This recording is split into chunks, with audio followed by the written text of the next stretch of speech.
सभी बच्चों का स्वागत है केंद्रीय विद्यालय उभावाल ऑनलाइन क्लासेस में। तो आज हम पढ़ेंगे द्रौपदी का स्वयंवर। द्रौपदी किसकी पुत्री थी ये सभी को पता होगा। जिस समय पांडव एक चक्रा नगरी में ब्राह्मणों के वेश में जीवन बिता रहे थे, उन्हीं दिनों पांचाल नरेश की कन्या द्रौपदी के स्वयंवर की तैयारियां होने लगी। एक चक्रा नगरी के ब्राह्मणों के झुंड मतलब समूह पांचाल देश के लिए रवाना हुए। पांडव भी उनके साथ ही हो लिए।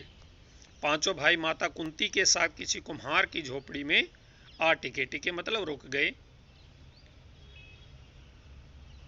पांचाल देश में पांडव ब्राह्मण वेश ही धारण किए रहे, इस प्रकार उनको कोई पहचान न सका। स्वयंवर मंडप में वृद्धाकार धनुष रखा हुआ था। वृद्धाकार का मतलब होता है बहुत बड़े आकार का। वृहद का मतलब होता है बहुत बड़ा आकार जिसका होता है, जिसकी डोरी तारों की बनी हुई थी। ऊपर काफी ऊंचाई पर एक सोने की मछली टंगी हुई थी। उसके नीचे एक चमकदार यंत्र बड़े वेग से घूम रहा था। वेग मतलब गति, स्पीड से घूम रहा था। राजा द्रुपद ने घोषणा की कि जो राजकुमार पानी में प्रतिबिंब देखकर उस भारी धनुष से तीर चलाकर ऊपर टंगे हुए निशाने मछली को गिरा देगा, उसी को द्रौपदी वरमाला पहनाएगी। प्रतिबिंब का मतलब होता है परछाई या छाया, आप कह सकते हैं उसको। इस स्वयंवर के स्वयंवर ये दो शब्दों से मिलकर बना है। स्वयं मतलब अपने आप, वर मतलब पति, यानी कि खुद अब जो लड़की होती थी वो अपने पति का जो है वर्ण करती थी। अपने लिए जो सुयोग्य वर होता था उसका वर्ण वो खुद करती थी, इसीलिए स्वयंवर कहते हैं इसको। मंडप में इस स्वयंवर के लिए दूर दूर से अनेक वीर आए हुए थे। मंडप में सैकड़ों राजा इकट्ठे हुए थे, जिसमें धृतराष्ट्र के 100 बेटे अंग, नरेश, कर्ण, श्री कृष्ण, शिशुपाल, जरासंध आदि भी शामिल हुए। दर्शकों की भी भारी भीड़ थी। राजकुमार धृष्टद्युम्न घोड़े पर सवार होकर आगे आया। उसके पीछे हाथी पर सवार द्रौपदी आई, हाथ में फूलों का हार लिए। राजकन्या हाथी से उतरी और सभा में पदार्पण किया, यानी कि उन्होंने सभा में प्रवेश किया। राजकुमार धृष्टद्युम्न अपनी बहन का हाथ पकड़कर उसे मंडप के बीच ले गया।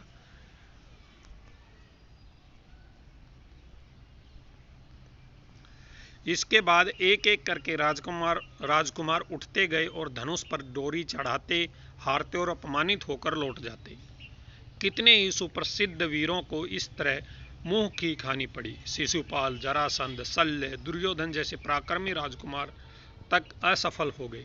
जब कर्ण की बारी आई तो सभा में एक लहर सी दौड़ गई। सबने सोचा अंग, नरेश जरूर सफल हो जाएंगे। कर्ण ने धनुष उठाकर खड़ा कर दिया और तान कर प्रत्यंजा भी चढ़ानी शुरू कर दी थी। डोरी के चढ़ाने में अभी बाल भर की ही कसर रह गई थी कि इतने में धनुष का डंडा उसके हाथ से छूट गया तथा उछलकर उसके मुंह पर लगा। अपनी चोट को सहलाता हुआ कर्ण अपनी जगह जा बैठा। इतने में उपस्थित ब्राह्मणों के बीच से एक तरुण उठ खड़ा हुआ। तरुण का मतलब होता है जवान, नौजवान जो होता है, नवयुवक, वो खड़ा हुआ। ब्राह्मणों की मंडली में ब्राह्मण वेशधारी अर्जुन को यूं खड़ा देखकर सभा में बड़ी हलचल मच गई। लोगों में तरह तरह की चर्चा होने लगी। तब अर्जुन ने धनुष हाथ में लिया और उस पर डोरी चढ़ा दी। उसने धनुष पर तीर चढ़ाया और आश्चर्यचकित लोगों को मुस्कराते हुए देखा। लोग उसे देख रहे थे।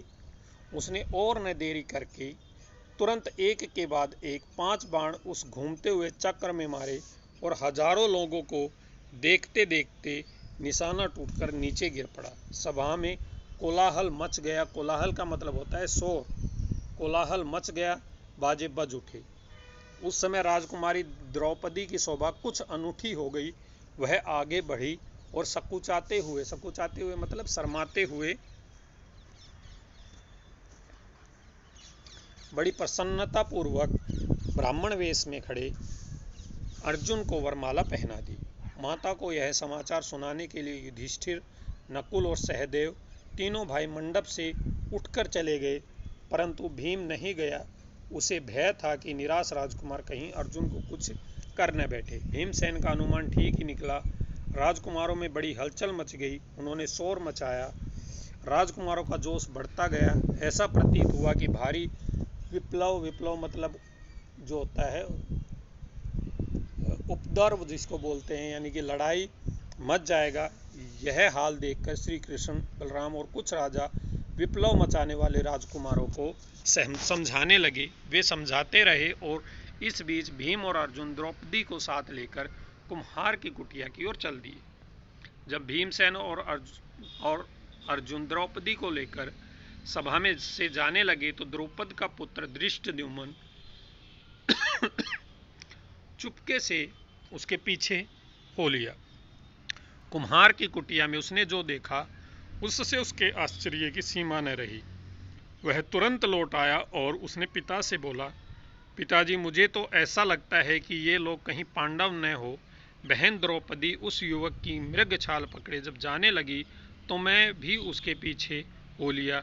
वे एक कुम्हार की झोंपड़ी में जा पहुंचे, जहां अग्नि शिखा की भांति एक तेजस्वी देवी बैठी हुई थी। वहां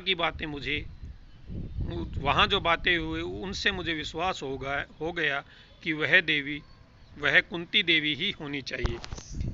ये यहाँ पर अग्नि शिखा मतलब होता है कि जब हम दिया वगैरह जो लगाते हैं तो जो सबसे ऊपर लो जो जाती है उसे अग्नि शिखा कहा जाता है।